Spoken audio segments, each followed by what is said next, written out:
Hi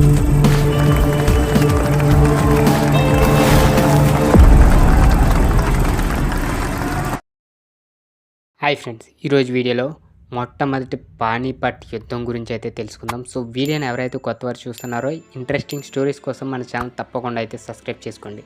ఈ టాపిక్లోకి వెళ్ళిపోతే మొదటి పానీపట్ యుద్ధం 21 ఏప్రిల్ 1526 బాబర్ అండ్ లోడీ రాజవంశ యొక్క దండయాత్ర దళాల మధ్య జరిగింది. ఇది ఉత్తర భారతదేశంలో జరిగింది. ఇక మొఘల్ సామ్రాజ్యం ప్రారంభానికి ఢిల్లీ సుల్తానేట్ ముగింపుకు గుర్తుగా అయితే ఉంది. ఇక యుద్ధంలో మొఘలులు ప్రవేశపెట్టిన భారత ఉపఖండంలో గన్ పౌడర్ తుపాకీలు అండ్ ఫీల్డ్ పిరంగితో కూడిన తొలి యుద్ధాల్లో ఇది ఒకటనే చెప్పొచ్చు.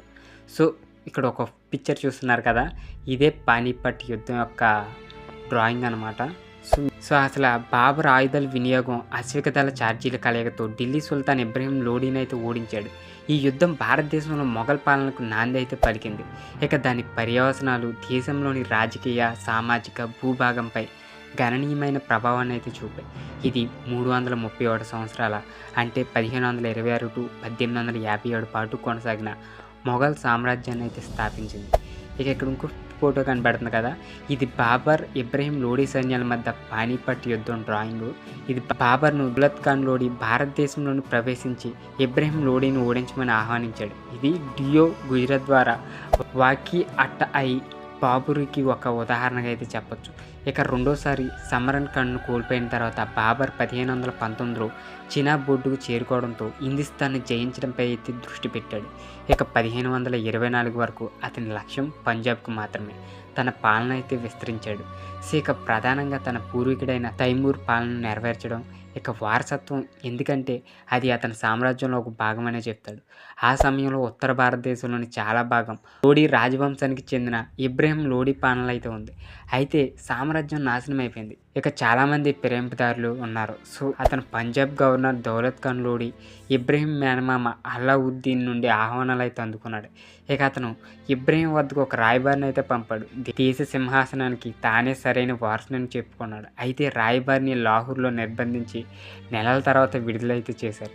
ఇక బాబర్ 1524లో పంజాబ్లోని లాహోర్ కోసం అయితే ప్రారంభించాడు. అయితే ఇబ్రహీం లోడీ పంపిన బలగాల ద్వారా దౌలత్ ఖాన్ లోడీని తరిమికొట్టినట్లయితే కనుగొన్నారు. ఇక బాబర్ లాహోర్ చేరుకున్నప్పుడు లోడీ సైన్యం కవాతు చేసి అయితే ఓడిపోయింది. ఇక ప్రతిస్పందనగా బాబర్ లాహోర్ను 2 రోజుల పాటు తగలబెట్టాడు.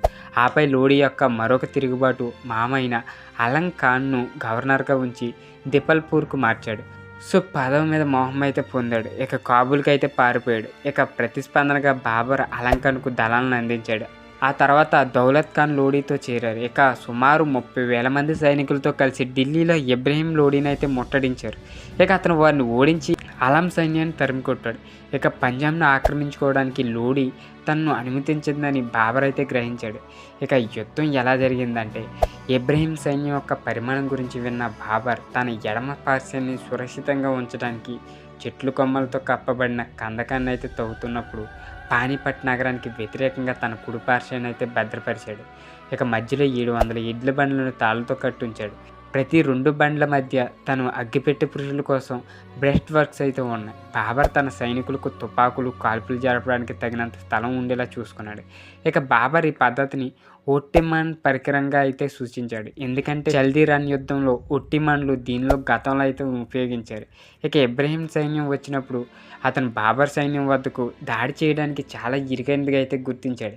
ఇక ఇబ్రహీం ఇరుకైన ఫ్రంట్ను అనుమతించడానికి తన బలగాలను తిరిగి మోహరించినప్పుడు బాబర్ త్వరగా పరిస్థితిని సద్వినియోగం చేసుకొని లోడీ సైన్యాన్ని వైపు తిప్పుకున్నాడు. ఇక ఇబ్రహీం యొక్క అనేక దళాలు చర్య తీసుకోలేకపోయాయి. ఇక యుద్ధం వారికి వ్యతిరేకంగా మారిపోయినప్పుడు పారిపోయారు. ఇక ఇబ్రహీం లోడీ తిరోగమనం శిరచ్ఛేదం ప్రయత్నించినప్పుడు చంపబడ్డాడని చెప్పొచ్చు.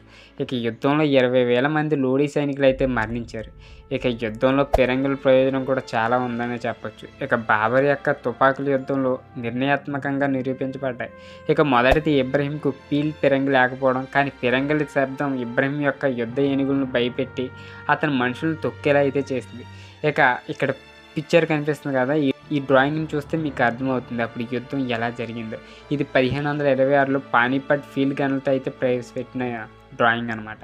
ఇక బాబర్ ఉపయోగించిన వ్యూహాలు తుల్గష్మా అండ్ అరాబా తుల్గష్మా అంటే మొత్తం సైన్యాన్ని వివిధ విభాగాలుగా అయితే విభజించడం.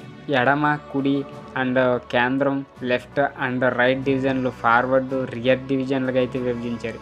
దీని ద్వారా శత్రువులను అన్ని వైపుల నుండి చుట్టుముట్టడానికి ఒక చిన్న సైన్యాన్ని ఉపయోగించవచ్చు.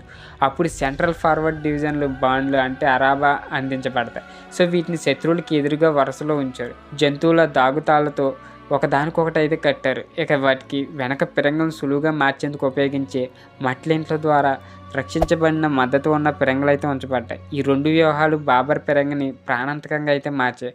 ఇక ఎద్దుల బండ్లను తాళ్లను దాచి ఉంచి కవచంగా ఉంచడం వల్ల పిరంగులు దెబ్బతింటే అనే భయం లేకుండా కాల్చవచ్చు. భారీ పిరంగులు కొత్త లక్ష్యాలపైకి అయితే కూడా సులభంగా ప్రయాణించగలవు, ఎందుకంటే అవి చక్రాలపై ఉండే మంటలింట్ల ద్వారా ఉపయోగాలు అయితే చేయగలవు. ఇక ఇబ్రాహిం లోడీ మరణించిన తర్వాత 20,000 మంది సైనికులతో కలిసి యుద్ధం మైదానంలో అయితే మరణించాడని చెప్పొచ్చు. ఇక పానీపట్ యుద్ధం తైమూరిడ్స్కు సైనిక పరంగా నిర్ణయాత్మక విజయం అని చెప్పొచ్చు. రాజకీయంగా అది బాబర్కు కొత్త భూములు సంపాదించి పెట్టింది. ఇక సుమారు 300 సంవత్సరాలకు పైగా నిలిచి ఉన్న సామ్రాజ్యం భారత ఉపఖండం నడిబొడ్డున దీర్ఘకాల మొఘల్ సామ్రాజ్యాన్ని స్థాపించడంలో కొత్త దశను అయితే ప్రారంభించింది. సో ఇది పానీపట్ యుద్ధం యొక్క థియరీ.